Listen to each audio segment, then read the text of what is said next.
নমস্কার বন্ধুরা, আমি আজকে রসগোল্লা বানাবো।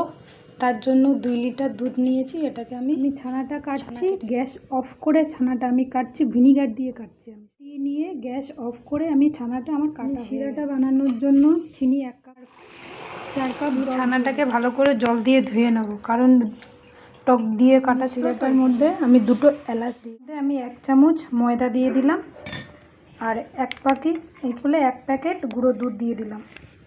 দিয়ে এটাকে আমি ভালো করে মেখে আমি গোল্লা বানিয়ে নেব। আমি শিরার মধ্যে রসগোল্লাগুলো দিয়ে দিলাম। হাই দিয়ে মানে ফুল আঁচে দিয়ে আমি এটাকে ঢাকা দিয়ে ফুটাবো 5 মিনিট। রসগোল্লাগুলো আমার ফুল হয়ে গেছে। এবার আমি নামিয়ে নেব। আমার হয়ে গেছে রসগোল্লা।